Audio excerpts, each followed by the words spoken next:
প্রথমে একটা ভালো খবর দিয়ে শুরু করতে চাই, কারণ বাকি বক্তব্যে শুধুই খারাপ খবর থাকবে। প্রথমেই একখানা ভালো খবর দিয়ে শুরু করতে চাই। যখন আমাদের সহযোদ্ধা ঋদ্ধি এখানে বক্তব্য রাখছিল, আমি ওইখানে ছিলাম। ৭৫ বছর বয়সে তাগড়া বাঙালি এশিয়াশ্রী অঞ্জন মিত্র আমার কাছে এসে কানে কানে বলল, গতকাল একটাকে দিয়েছি। সহজ কথা, দেখো এটা সাধারণ কথা, গতকাল একটাকে দিয়েছি, তাই না? একটা কি কি দিয়েছে বুঝিয়ে দিয়েছে। এই যে আমরা না বলে কথা বলতে শুরু করে দিয়েছি না, এটাই আসল শক্তি। চোখে চোখে কথা হবে, বুঝলে তো? ইশারায় কথা হবে। আস্তে আস্তে ইশারায় কথা বলতে শিখতে হবে, তাই না? অনেক সময় আমরা মনে ফেলি, আমাদের একখানা ভুল ধরার জন্য ওতপেতে বসে আছে বলে আমাদের কিন্তু ইশারায় কথা বলতে শিখতে হবে। ওরা ইশারায় কথা বলে না, বলে ওদের অধিকাংশ ইশারাই আমরা চিনি না, ওদের অধিকাংশ ইশারাই আমরা চিনি না। যেরকম একটা উদাহরণ দিচ্ছি, ওদের মধ্যে কেউ একটা যে কোনো ধর্মের, তোমার মনে হচ্ছে যে রাস্তার পাশে ফুটপাতে তার আধ্যাত্মিকতা জেগে উঠেছে, তোমার ধরে মনে হলো, তোমার মানে করতে হবে, ওখানে কিন্তু ঘিরে নেবে, ওখানে ঘিরে নেবে। তোমার মনে হবে ভগবান, ও কিন্তু ওখানে খুব এরকম স্পট বানিয়ে নিয়েছে, বুঝতে পেরেছো তো? আচ্ছা বলো তো, হাওড়ার বাঙালিকে বলছি, গত 5 বছরে 10 বছরে হাওড়ায় রাস্তার পাশে অনেকগুলো এরকম ঘিরে নিয়েছে, অনেকগুলো ঘিরে নিয়েছে। কতগুলো তার মধ্যে কালী মন্দির রয়েছে, কতগুলো কালী মন্দির রয়েছে, খুঁজে পাওয়া যাবে না। এটা প্রশ্ন, খুঁজে পাওয়া যাবে না। ইনফ্যাক্ট সুভাষচন্দ্র বসুর একটা বেদি ছিল, সেখান থেকে সুভাষচন্দ্র বসুর মূর্তি উপরে দিয়েছে। খবরটা জানো? খবরটা জানো? সব ডিটেলস দেওয়া হবে, আমাদের কাছে পৌঁছে গেছে। তার জায়গায় বসিয়েছে, যা বসানো, তলায় বেদিটা তেরোনা, সেটা এখনো আছে, সেটা এখনো আছে, কিন্তু ওপরে ওটার মাধ্যমে তারা বল দেখাতে চায়। সেই বাংলা বাঙালির শত্রুদের বলতে চাই যে এই বাংলার মাটিতে সুভাষচন্দ্র বসুর থেকে বলশালী আর কিছু নেই।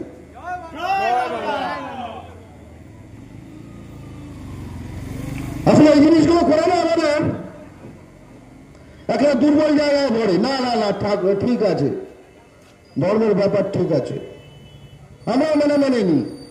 আমরা হয়তো যেতে আসতে একবার এরকম করেনি কিনা আমরা জানি, ঘটনা নাকি, তাও আমরা এরকম করি। আজকে বাঙালিকে একটা কথা বলছি, ভাই এরকম করো, আমিও করি, কোনো সমস্যা নেই, টাকাটি দিও না, টাকাটি দিও না, ঠিক আছে? টাকা দেবে বাঙালি পুরুষকে, ময়লা ধুতি, সাইকেল, তার সাইকেল আপগ্রেডেড। সে বল 2 বছর আগে হাওড়ায় নামবে, 1 বছরের মাথায় সাইকেল, 2 বছরের মাথায় মপেড, 3 বছরের মাথায় তুমি তাকে বুঝবে, ড্রেস পেশাব বুঝে যাবে, যাচ্ছে। কোন বাঙালি বাড়িতে করে খাচ্ছে না কিন্তু, ওদেরই সব। তার মানে ওদের সব তারাও বাড়ছে, সব স্তরে বাড়ছে। জজমান বাড়ছে, তারা পয়সা দিচ্ছে। তার মানে বহুদিনকার যে ভুল ধারণা, ওই একটু কুলি আছে, ওই একটু ফুচকা আছে, ওই একটু এই আছে, এই ভুল ধারণা থেকে বেরিয়ে আসুন। এই ভুল ধারণা থেকে বেরিয়ে আসুন। টপ টু বটম তাদের, হাওড়ার ফুটপাথ তাদের, কলকাতার 42 এর টপ মোস্ট ফ্লোরটা তাদের, এটা মাথায় রাখবে। পুরোটা তাদের। কোথায় বললাম একটা ভালো খবর দিয়ে শুরু করবো, অন্যান্য ভাবলো কি বলতে যাবো ভালো খবর। এটা ভালো খবর তো, এটা আরো ভালো খবর চাই। হাওড়া বার্তা, এই হাওড়া বার্তা আছে, তাই না? হাওড়া বার্তা এরকম বার্তা বড় বড় করে ছাপা উচিত। হাওড়া বার্তা আছে, 1 টাকা দিলেন অঞ্জনদা, তাই না? হাওড়া বার্তা আছে। কিন্তু আজকে আমরা এই সভা করছি, তার কারণ আমাদের একটা অঞ্জনদা, আর ওদের 100টা গণহারে অঞ্জনদা, হাজারে হাজারে বাঙালিদের, পশ্চিমবঙ্গের বাঙালিদের, হিন্দু মুসলমান নির্বিশেষে বিদেশি দাঁড়িয়ে পিটিয়ে পিটিয়ে এই রাজ্যে ফেরত পাঠাচ্ছে, পিটিয়ে পিটিয়ে। আমি পরপর করে ঘটনা বলতে চাই। কয়েকটা ঘটনার আমি প্রত্যক্ষভাবে জানি, কারণ আমি তাদের সাথে দেখা করেছি গিয়ে। আরো 2-1টা ঘটনা আমি দেখা করিনি, কিন্তু বাংলা পক্ষের প্রতিনিধি দল অন্য কোনো জেলার অন্য কোনো নেতৃত্ব থেকে তারা গেছে, ঠিক আছে?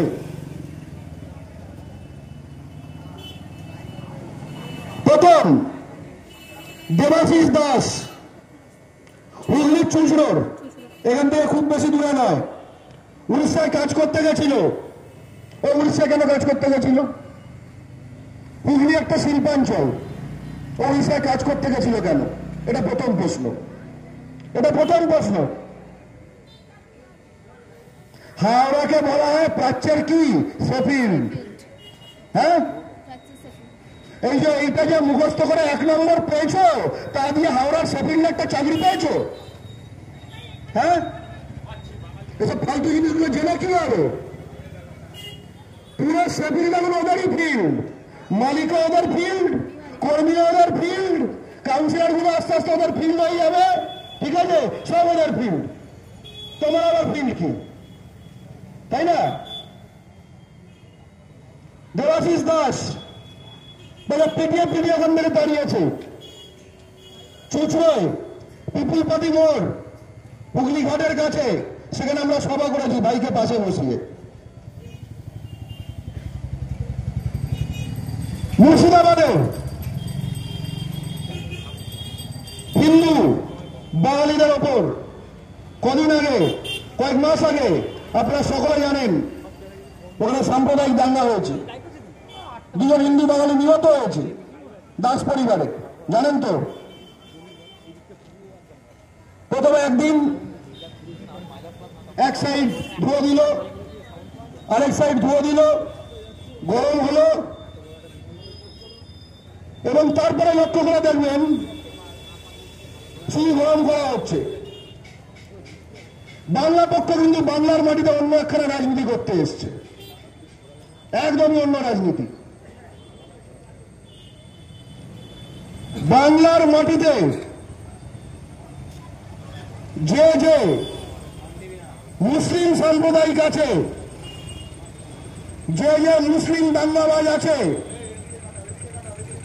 বাংলার মাটিতে যে যে মুসলিম সাম্প্রদায়িক আছে, যে যে মুসলিম দাঙ্গাবাজ আছে, তাদের ঠ্যাং খোড়া করে দেবার মতো মুসলমান বাঙালি জাতীয়তাবাদী বাহিনী তৈরি করছে বাংলা পক্ষ। বাংলার মাটিতে আমি হিন্দু বাঙালি এর মধ্যেই ঘুরে বেড়াই, আমাদের মধ্যে কয়েকজনের মধ্যে বিষ কম নেই। তাদের ঠ্যাং খোড়া করার জন্য আমাদের হিন্দু বাঙালিরা, আমরা বাঙালি জাতীয়তাবাদী হিসেবে তৈরি হচ্ছি, ঠিক আছে? একদম তোমার স্লোগান আল্লাহু আকবার হোক, জয় শ্রীরাম হোক, কি বলে করছো ডাজ নট ম্যাটার, যদি করো দাঙ্গা দেওয়া হবে ডান্ডা। স্পষ্ট কথা। কি নামে করছো এটা আমার কাছে বড় কথা না। এখানে আইন শৃঙ্খলার, মানুষের জীবন, মানুষের যে জানমাল যেটাকে বলে তার নিরাপত্তা বিঘ্নিত করছো, এর থেকে বড় পাপ আর হয় না। সেই মুর্শিদাবাদ জেলার ঘটনার পরে বাংলার মাটিতে, রাজধানীতে পয়লা বৈশাখে যখন বাঙালিয়ানা হচ্ছিল, রসগোল্লা, দই মাছ, তখন বাংলার মাটিতে আসল বাঙালিয়ানা করেছে বাংলা পক্ষ এই দাঙ্গার বিরুদ্ধে মিছিল করে। ওটাই বাঙালিয়ানা, ওইটাই বাঙালিয়ানা। কিন্তু আমি মুর্শিদাবাদের আরেক হিন্দু বাঙালি সম্বন্ধে বলতে এসেছি। আসলে তার নাম সুজন সরকার। এইটা এবিপিতে দেখায়নি, এটা রিপাবলিকে দেখায়নি, এটা হোয়াটসঅ্যাপে আসেনি। এটা যে হোয়াটসঅ্যাপে আসেনি সেটা আমাদের দুর্বলতা। আমরা বাংলা পক্ষ হোয়াটসঅ্যাপ করার চেষ্টা করি, কিন্তু আমাদের এত ছড়ানোর সিস্টেম নেই। আমরা চাই হোয়াটসঅ্যাপেও আসুক। আরে আমরা তো চাই একদিন আমাদের চ্যানেল হবে, আমরা তো চাই। শোনো, রাত দিন হিন্দু মুসলমান, ঠিক আছে, তৃণমূল, বিজেপি, সিপিএম, কংগ্রেস করে যাচ্ছ চ্যানেল খুলে, তবুও কিছু করতে পারছো না, মানুষ মরছে না।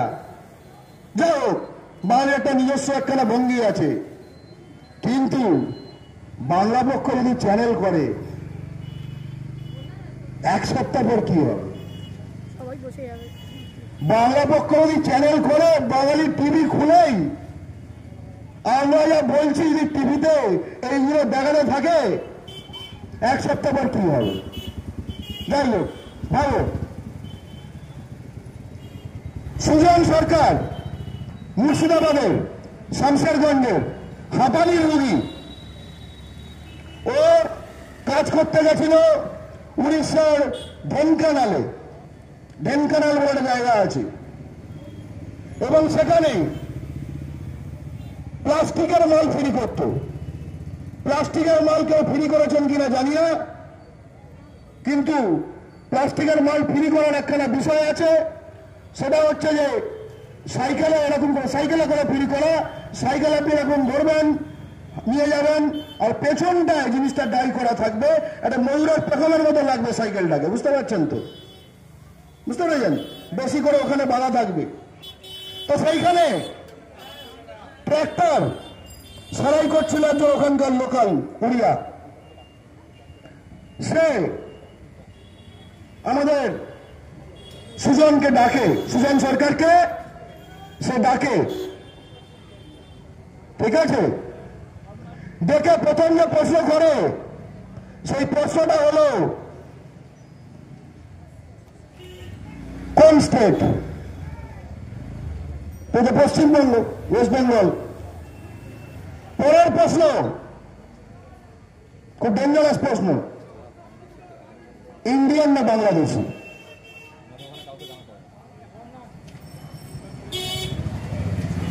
উত্তর দিয়ে দিয়েছে কিন্তু পশ্চিমবঙ্গ। বলছে ইন্ডিয়ান না বাংলাদেশি? ও বলে ইন্ডিয়ান। তারপরের প্রশ্ন, হিন্দু না মুসলমান? ও বলে হিন্দু। সুজন সরকার, আপনার মনে হলো গল্পটা এখানে শেষ হয়ে গেল?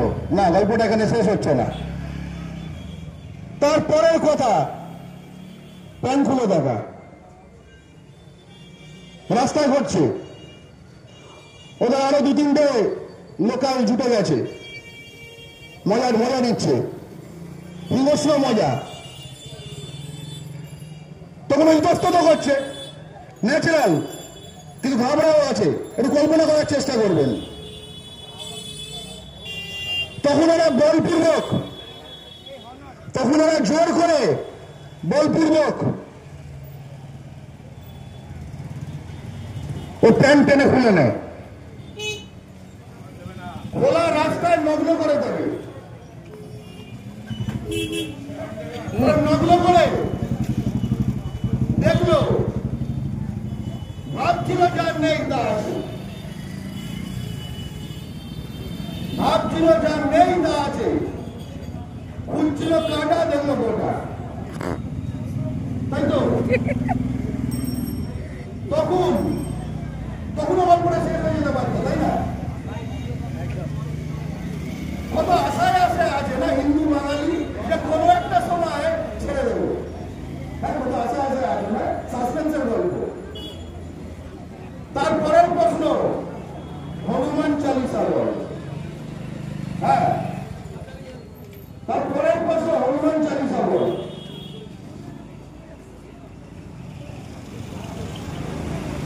ঘুষুরিতে বড় হয়নি, তাই না? মুর্শিদাবাদের ছেলে, মক্কির পাঁচালি শুনে বড় হয়েছে, চণ্ডীমন্ত্র শুনে বড় হয়েছে, কালীপুজো থেকে বড় হয়েছে, মমতা মঙ্গল শুনেছে, কি হনুমান চালিসা তো বলতে পারেনি, বলতে যাই পারেনি, সম্মেলনে মার শুরু এবং একটা পর্যায়ে পাথর দিয়ে তাকে একদম শেষ করে দেওয়ার চেষ্টা হয়। তখন আরেকজন ওখানকার সে আটকায় ওকে, সহানুভূতির জন্য নয়, কোনো মার্ডার কেস হয়ে যাবে, সহানুভূতির জন্য নয়, বুঝতে পেরেছ? সে কোনক্রমে সুজন সরকার বাংলায় ফেরত চলে আসে তার বাড়িতে। এখনো গল্পটা শেষ হয়নি, এখনো গল্পটা শেষ হয়নি। গল্পটা কত জায়গায় শেষ হতে পারছে কিন্তু দেখো গল্পটা চলতে পারছে। সুজন সরকারকে যখন ফোন করে কোনো মহাজন সেখান থেকে মাল নিত, যে মহাজনের থেকে, কি ভাই তুই কেস করিস না, তুই কেস করিস না, তুই যদি কেস না করিস তাহলে তোকে, যদি কেস না করিস তাহলে তোকে মহারাষ্ট্রে, উড়িষ্যা ছিল এবার মহারাষ্ট্র, তাহলে মহারাষ্ট্রে তোকে মালপত্র দিয়ে আবার ওখানে গুলি করতে পারা যাবে। প্রথমে শুনুন, তারপরে তখন সুজন সরকার, আমার আপনার লজ্জা এই ঘটনা যে সুজন সরকার ওই মহাজনের কথা মেনে কেস করেনি। আজকে সে এই মুহূর্তে মহারাষ্ট্রে আছে, নাগপুরে, এবং পশ্চিমবঙ্গ ছেড়ে আবার চলে যাওয়ার আগে তার শেষ তিনটে শব্দ ছিল পশ্চিমবঙ্গে তো কাজ নেই, পশ্চিমবঙ্গে তো কাজ নেই, ওরা শেষ শব্দ বলেছিল। ঠিক আছে,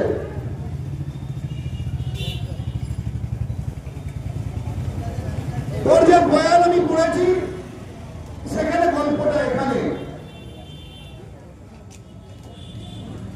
শেষ হয়ে যায়, কিন্তু এর পরের চ্যাপ্টারটা বাংলা পক্ষকে লিখতে হবে। এই গল্পটা আসলে বাংলা পক্ষকে শেষ করতে হবে। যে এই যে সাঁকরাই, ভুলাগড়, রানিয়াটি, যেখানে 10 লাখের মতো বাঙালির শত্রু জুটেছে, এই যে গঙ্গার দুই পার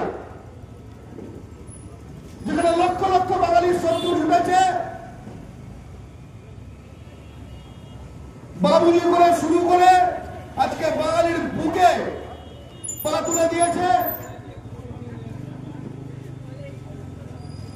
তার মধ্যে যেই বাংলারা রয়েছে, জয় শ্রীরামকে তো রয়েছেই, সব রকম আছে।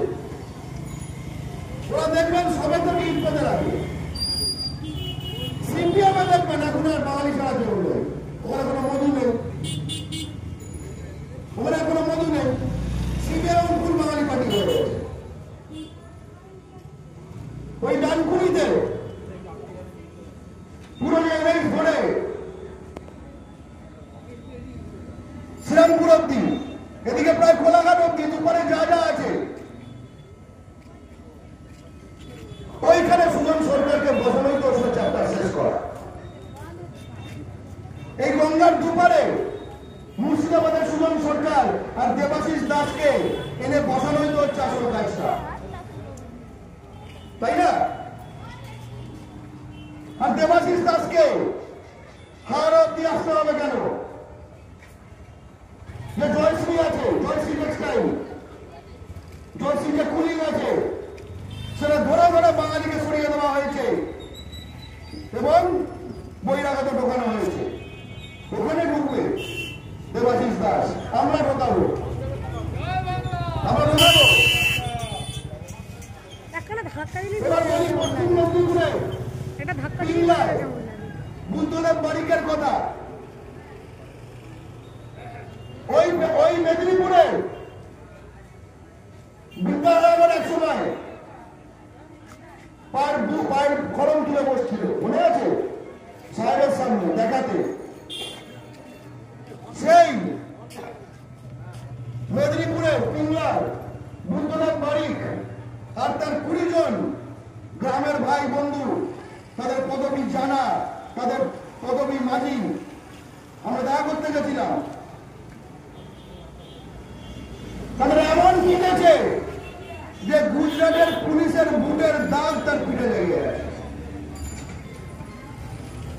ওই লাঠি কিন্তু ওর নাম বুদ্ধদেব আর পদবী বারিক বলে মানেনি বাঙালি।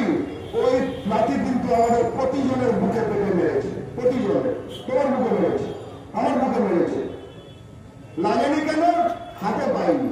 ওর বুটটা, আর তুমি একটু দূরে আছো, কাছে গেলেই বুঝবে, কাছে গেলেই বুঝবে। তাহলে বাঙালির গায়ে বুকের দাগ দেয় যারা, আমাদের তো একটা মূল্য দিয়ে হবে না।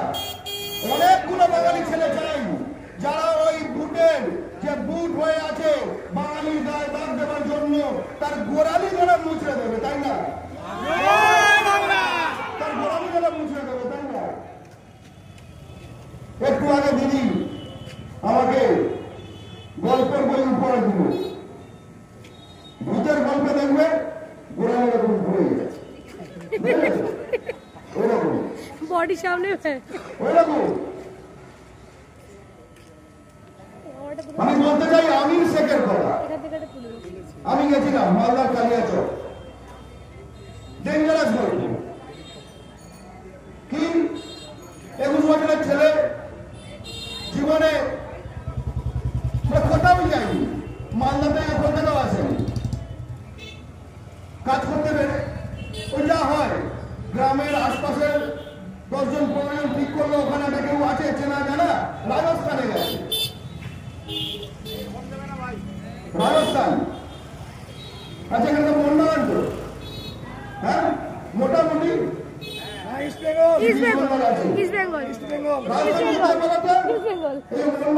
লাফাচ্ছে, ইস্ট বেঙ্গল লাফাচ্ছে। এটা দুজনেরই মালিক যারা, তারা হচ্ছে রাজস্থান, ঠিক আছে?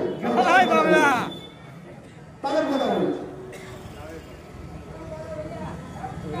সেখানে তাকে পিক আপ করা হয়, ডিটেনশন ক্যাম্পে রাখা হয়।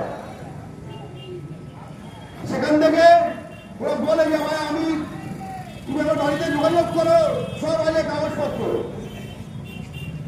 সব আছে মানে আধার ফাধার সাথে গিয়েছে, ওটা হয়নি। কি কাগজপত্র? বার্থ সার্টিফিকেট, স্কুলের সার্টিফিকেট, সব দেখিয়েছে।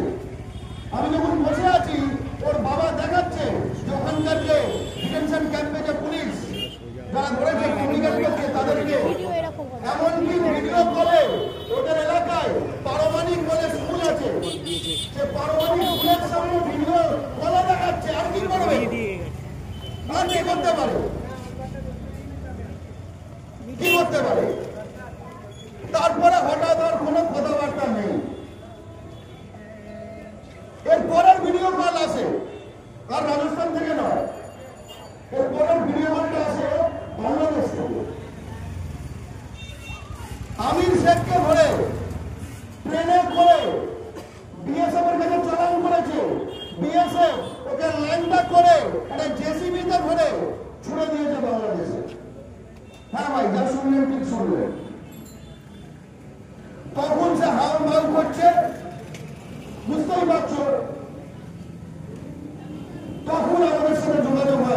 কার জিএম শেখের সাথে।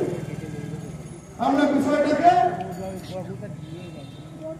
মানে প্রচারিত করে ফেলি, যেটাকে আজকালকার বলে ভাইরাল হয়ে যায়, তাই তো? বাঙালির যে একটা নিজের শক্তি তৈরি হচ্ছে বাংলা পক্ষের হাত ধরে, তারা সবচেয়ে বড় কি সিম্পটম বলতো? এখন আমরা ভাইরাল করতে পারি এবিপি, রিপাবলিক, টিভি মিডিয়া, কাগজ মিডিয়া সকলে চেপে গেলেও বাঙালি জানতে পারে। এটা বড় শক্তি তৈরি করছে। সেটার পরে জিএম শেখের বাবা একটা হ্যাভিয়াস কর্পাস কেস করে। হ্যাভিয়াস কর্পাস মানে বুঝতে হবে, আমাদের শিক্ষিত বাঙালি হতে হবে, ঠিক আছে? কর্পাস মানে হচ্ছে শরীর, হ্যাভিয়াস মানে হচ্ছে বলতে পারো কোথায়, ঠিক আছে? এটা খুব যে কোনো রাষ্ট্রের জন্য এটা একটা খুব মৌলিক অধিকার, যে তুমি কাউকে গুম করে দিতে পারো না। রাষ্ট্রকে জানাতে হবে যে এই ব্যক্তি কোথায়, মরে গেছে, বেঁচে আছে, মরে যদি গিয়ে থাকে তার দেহাবশেষ কোথায় আছে, কি হলো, এ কোথায়, কোর্ট বলতে পারে একে আনো, একে হাজির করো। বলে বললাম তোর বাবা হ্যাভিয়াস কর্পাস কেস করে, ঠিক আছে? হ্যাভিয়াস কর্পাস কেস করতেই কারণ উইথ ফুল ডকুমেন্টস, ও বলতে ভুলে গেছি ফুল ডকুমেন্টস এর মানে কি। এই আমি ইস্ট বেঙ্গল বললো না,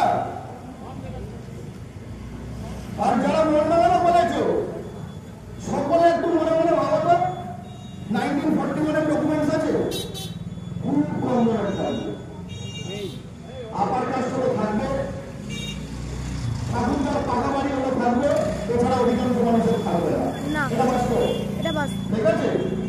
তার 1941 আমি দেখলাম ডকুমেন্ট, সেখানে ল্যান্ড রেভিনিউ দিয়েছে কালিয়াচকের সাব রেজিস্ট্রারের সই করা 41 পঞ্চম জর্জের রেভিনিউ পেপারে, পঞ্চম জর্জের রেভিনিউ পেপারে। আরে ভাই গাছ তো দাও হচ্ছে, হর্ন দেবে না। আমি একটা কথা বলছি ভাই, হর্নে বিরক্ত হয় না, আমি বলেছি হর্নগুলোকে এই যে এর মধ্যে যারা বাঙালি যুব সমাজ রয়েছে বাইকের ওপর চড়ে এই হর্ন এর যে তেজটা, এই তেজটাকে ঠিক জায়গায় চ্যানেলাইজ করতে হবে। হর্ন কোনো প্রবলেম না, হর্নটা ঠিক জায়গায় দেওয়াটা হচ্ছে সমস্যা। তো 1941 সালে কেউ বলতে পারে 41 সাল দিয়ে কি হবে, 47 চলে গেছে, তা না রে ভাই, তাদের 50s আছে, 80s আছে, মানে একদম যেরকম আছে এখানকার সারাক্ষণ থাকলে যা হয় তাই আছে। তার উপর ভিত্তি করে কোর্ট এবার বললো বিএসএফ কে, কি ব্যাপার, বিএসএফ তো ভুল, বাংলাদেশের যারা বিএসএফ বর্ডার গার্ড বলে বাংলাদেশ বিজিবি, তাদের সঙ্গে যোগাযোগ করে ঠিক আমির শেখকে বিএসএফ এর কাছে আনালো, বিএসএফ তাকে বসিরহাট পুলিশের হাতে দিল, বসিরহাট পুলিশ কোর্টে দিল, কোর্ট দিল বাপের কাছে।